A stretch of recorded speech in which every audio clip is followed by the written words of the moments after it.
Меня зовут Кривошапкина Анастасия Ивановна, я врач-неонатолог. По статистике в республике у нас рождается примерно 13 тысяч новорожденных детей всего. Из них примерно 6-7% это дети недоношенные, рожденные раньше срока. Да, такие дети, к сожалению, не могут противостоять инфекции. Они подвержены очень быстрому инфицированию. Они не могут регулировать свою температуру, то есть у них нет такого понятия, как терморегуляция. Они очень быстро охлаждаются, очень быстро перегреваются. Такие дети должны выхаживаться только в специальной медицинской аппаратуре, они называются кувезами, которая поддерживает не только температуру, но и влажность. И таким детям очень важно, чтобы они развивались условно, как в утробе матери. То есть это обязательно, тишина, чтобы слуховые сенсоры их не были в постоянном напряженном состоянии. Также мы следим за тем, чтобы яркий свет никогда их не освещал, потому что они не могут переносить яркого света, скажем так. Да? У них зрительные, как анализаторы, очень неразвиты, и, соответственно, для того, чтобы эти дети потом в будущем могли спокойно, нормально видеть, то мы их очень сильно оберегаем от яркого света. При уходе за такими детьми мы не хлопаем дверцами, не подходим к кувезам с телефонами, мы не разговариваем громко. Мы стараемся таких детей меньше тревожить своими медицинскими манипуляциями. Да? Даже уход, он четко обоснован. То есть даже смена пеленок, памперсов, это все такое в регламентированное время. И стараемся поддерживать тепло. В первую очередь мы одеваем им носочки, шапочку сразу после рождения практически, да, одеваются, чтобы они не могли, чтобы у них было меньше теплопотерь, чтобы они нормально, спокойно развивались. И у нас есть такое понятие, как свободное пеленание, то есть мы их туго не завязываем, они находятся в свободном таком движении. Условно можно их поделить. Это дети с экстремально низкой массой тела, да, дети до 1000 грамм.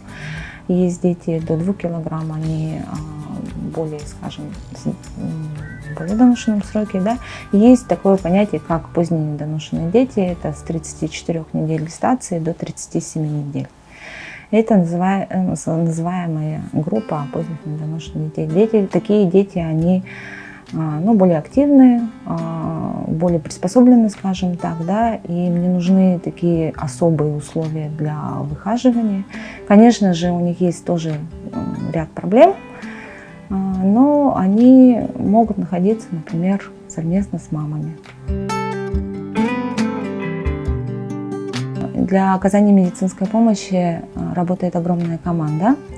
В перинатальном центре, во-первых, занимаются женщины-акушеры-гинекологи. Начиная с момента постановки на учет женщины, это поликлиническая помощь, да, консультативная помощь женщинам, а дальше уже ближе к родам, получается, женщина поступает в перинатальный центр, и там она уже попадает, скажем, в родовый блок.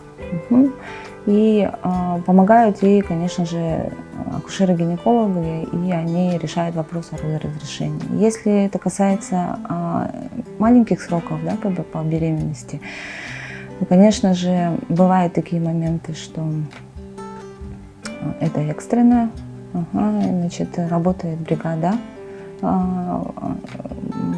акушеров-гинекологов, а дальше когда рождается ребенок, работает бригада реанимационная, врачи-неонатологи.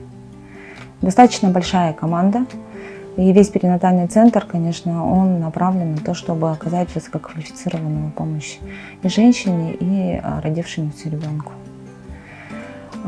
После, значит, того, как ребенок родился, его оценивают врачи-реаниматологи и неонатологи, и, значит, по мере того, какое его состояние, ребенок попадает или в отделение реанимации новорожденных, или в отделение новорожденных уже. Значит, и если ребенок попадает в реанимацию, то состояние его, конечно, крайне тяжелое бывает зачастую, да, и ребенок, значит, находится чаще всего на искусственной вентиляции легких. После стабилизации, значит, состояния, когда ребенок проходит весь такой экстренный, такой период своей жизни, да, он попадает уже к нам в отделение патологии новорожденных и недоношенных детей. И дальше уже идет процесс лечения, диагностики уже в нашем отделении. Ну а далее он, конечно, выписывается домой к родителям на участок в поликлинику. Ну, чаще всего это, конечно, проблемы с легкими. Синдром дыхательных расстройств у недоношенных детей – это заболевание, которое стоит на первом месте.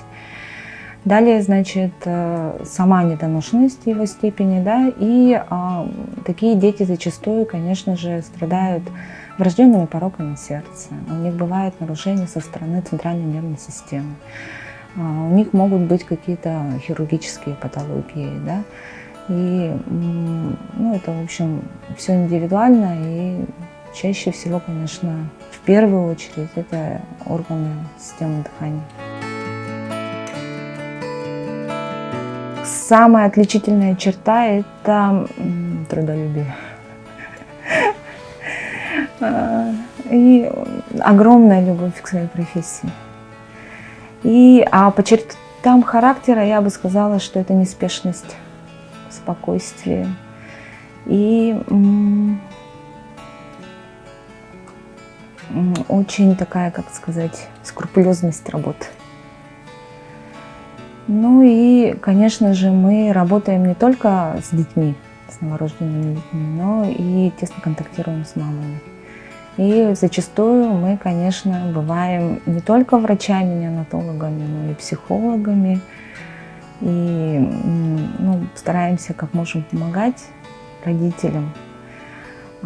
Пытаемся им как бы общими такими понятными словами донести о состоянии здоровья их детей, так, чтобы как бы насторожить, предупредить, и чтобы они как-то это пережили и приняли, самое главное.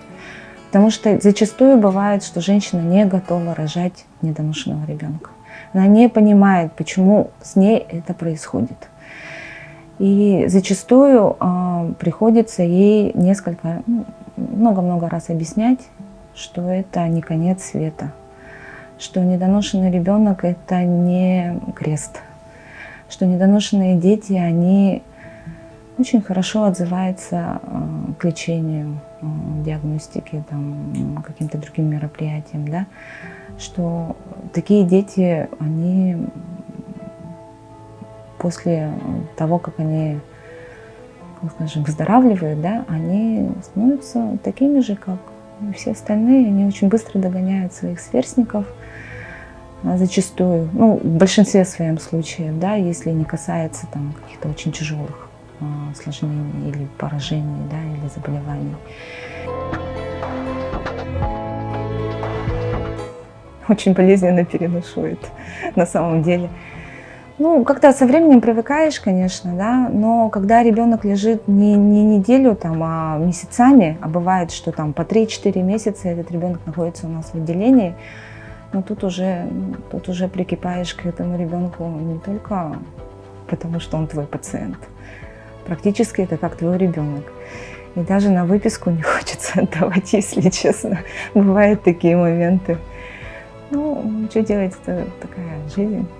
Приходится разлука, но мы понимаем, что он идет к своим родным, близким, и это тоже отрадно.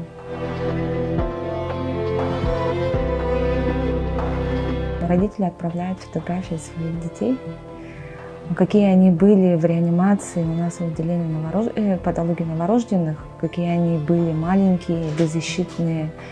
и какие стали вот по истечению там, нескольких месяцев, а может быть и лет. И мы видим воочию плоды своих трудов, видим, какие они прекрасные, здоровые дети, и очень отрадно как бы читать комментарии родителей о том, что они очень благодарны нашим врачам, неонатологам, реаниматологам, всем специалистам, которые работают. Да. Таким вот образом мы получаем позитивные мысли родителей, видим фотографии детей, видим, как они растут, развиваются, и как они улыбаются, и как они радуют своих близких.